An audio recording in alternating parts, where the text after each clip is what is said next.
know Tony because we studied together at Ignatius 45 long years ago.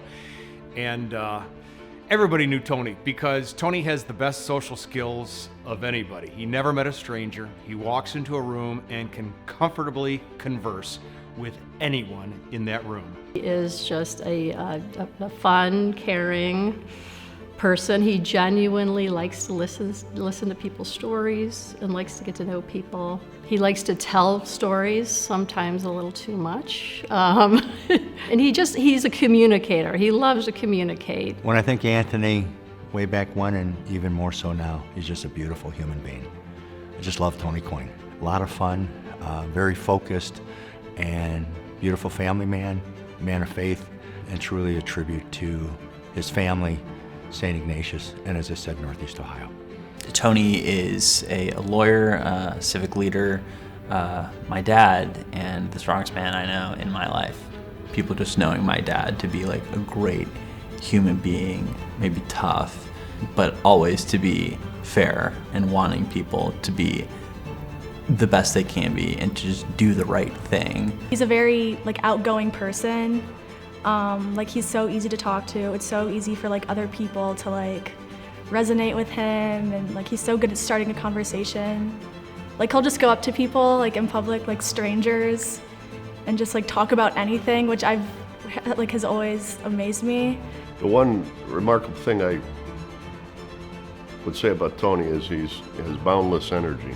Ever since I've known him, he's been involved in many activities, constantly on the go, constantly engaged, and he never seems to ever get weary or tired of what he's trying to accomplish, whether it be in the law or in civic activities or with his family.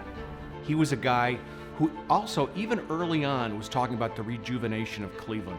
And he'd be talking about rejuvenating Euclid Avenue or the Huron Mall or getting more people to move into Ohio City. Tony was really about making Cleveland a better place to live. My dad has accomplished a lot throughout his life and his career. He sat on the city's planning commission. He was the chair of the group plan commission for over 10 years, and he got to oversee some really interesting projects in downtown to sort of revitalize Cleveland, including Public Square project, the mall. He's accomplished so much throughout his life and his career that sometimes it's hard to actually keep track. Working alongside with Tony, he really brings a can-do, hardworking attitude. There's really few problems that he sees as insurmountable. And I think that's part of his upbringing, his family. His father was a longtime Cleveland police officer.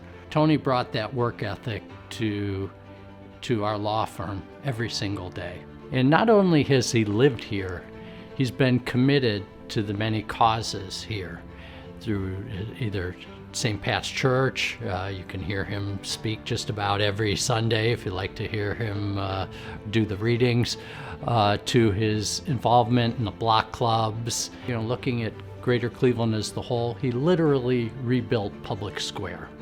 And if you think about the bureaucracies you had to cut through and the funding challenges, and to make that project happen, it's really quite spectacular.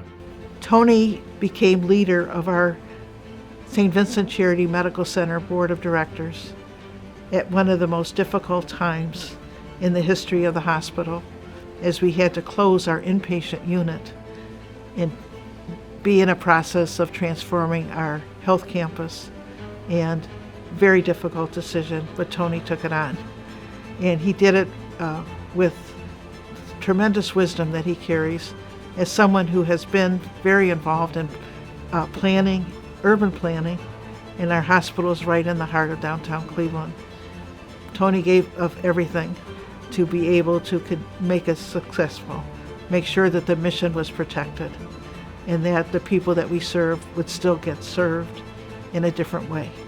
Personally, knowing several of the honorees and knowing what they accomplished in the field of law, it's humbling to be recognized. It truly is, because I think of my Uncle Bill, I think of Judge Corrigan, Judge Spellacy, I could go on, that have really impacted how I've approached the law And given the fact that I grew up as a son and grandson of a policeman, I know the importance of being a decent lawyer. And given the history of this school and the impact it's had on so many people going into the legal profession, it's just a humbling recognition to get. So I kind of think of it as one of those recognitions that you're almost embarrassed to get, because I think of myself as a lawyer in a civil practice that's been pretty successful, to be honest with you.